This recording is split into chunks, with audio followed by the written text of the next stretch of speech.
Paytm के दिन अब खत्म। उम्मीद की जा रही थी कि भारतीय रिजर्व बैंक कुछ समय की मोहलत देकर पेटीएम को सुधार की गुंजाइश दे सकता है, लेकिन अब इस बात पर भी विराम लग गया है।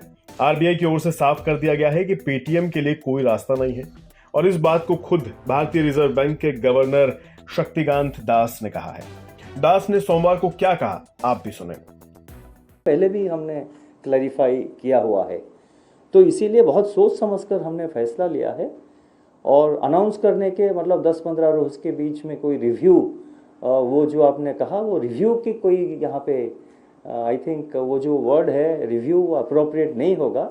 लेकिन मैं उसके साथ साथ ये भी कहना चाहूँगा कि आप जो FAQ हम इशू कर रहे हैं उसके लिए आप वेट कर लीजिए और फिर उसमें जो सारे कठिनाइयाँ हैं कस्टमर्स को, हमारा प्रायोरिटी ये है कि कस्टमर जो है, डिपॉजिटर जो है, उनको किसी तरह की असुविधा ना हो।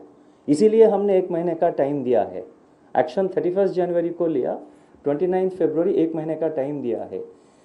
टाइम इसीलिए दिया गया है क्योंकि जो ट्रांजिशन है, कस्टमर इंटरेस्ट जो है, डिपॉजिटर जो इंटरेस्ट जो है, वो हमेशा अपर मोस्ट है।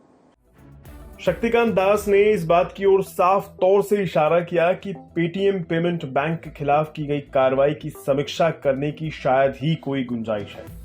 भारतीय रिजर्व बैंक के गवर्नर शक्तिकांत दास ने साफ किया है कि आरबीआई व्यापक तौर पर मूल्यांकन करने के बाद ही रेगुलेटेड एंटिटीज के खिलाफ कोई कार्रवाई करता है। आरबीआई जो है वो हमेशा फिनटेक सेक्टर के लिए सपोर्टिव रहा है। नॉट जस्ट सपोर्टिव, आरबीआई का मकसद यही है, आरबीआई का ऑब्जेक्टिव यही है कि फिनटेक सेक्टर और ज़्यादा से ज़्यादा ग्रो करे।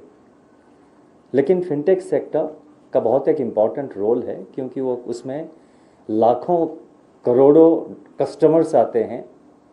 कई सारे फैसिलिटीज़ ऐसा है कि जिसमें कि पैसा भी वॉलेट में रखते हैं, तो इसीलिए कस्टमर का इंटरेस्ट जो है, डिपॉजिटर अगर कोई है, कोई पेमेंट बैंक मान लीजिए है, customers interest is of prime importance. Financial stability भी is of prime importance. Shaktikanta Das ने जोर देते हुए कहा कि आरबीआई फिनटेक सेक्टर का समर्थन करता है। आरबीआई के ऊपर फाइनेंशियल स्टेबिलिटी को सुनिश्चित करने के साथ साथ ग्राहकों के हितों की रक्षा करने की जिम्मेदारी भी है। शक्तिकांत दास ने यह भी कहा कि इस हफ्ते आरबीआई की ओर से एक FAQ रिलीज किया जाएगा जिसमें सभी परेशानियों की जिक्र और हल मिल सकता है।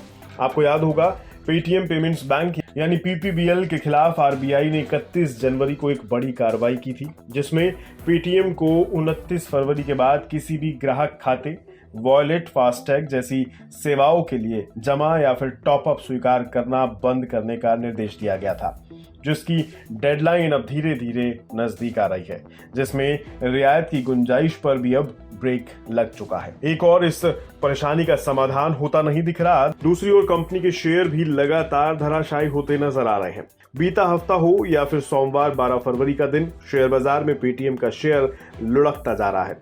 जहां शुक्रवार के दिन पेटीएम के शेयर में 6.16% की गिरावट आई थी, वहीं सोमवार को भी पेटीएम के शेयर उतार चढ़ाव का सामना करने के बाद आखिरकार करीब 1% गिरकर 416 रुपए 80 पैसे पर बंद हुए।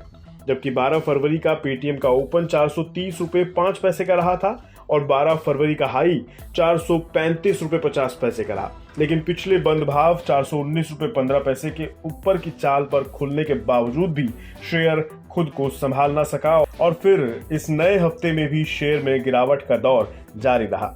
बीते हफ्ते के केवल 2 दिन में ही पेटीएम के शेयर 17% से ज्यादा टूटे थे। वहीं 1 महीने के दौरान इसके शेयर में 39.76% की गिरावट आ चुकी है। अब कैसे और कब पेटीएम के शेयर में हरियाली लौटेगी, ये कहना फिलहाल मुश्किल है। निवेशकों को यही सलाह है कि थोड़ा सावधान रहें, सतर्क रहें और इस शेयर में निवेश करने से थोड़ा परहेज करें। बाकी किसी भी तरह के निवेश से पहले अपने किसी वित्तीय सलाहकार की राय भी जरूर ले लें। बिस्तक आपके लिए लाया है प्रीमियम मेंबरशिप प्रोग्राम, जहां आपको मिलेंगे कई सारे फायदे, जिनमें मार्केट न्यूज़लेटर, लाइव चैट पर आपके सवालों के सबसे पहले जवाब, मार्केट आउटलुक, वीकेंड पर मार्केट स्कैन, एंकर्स के साथ चैट और भी बहुत कुछ।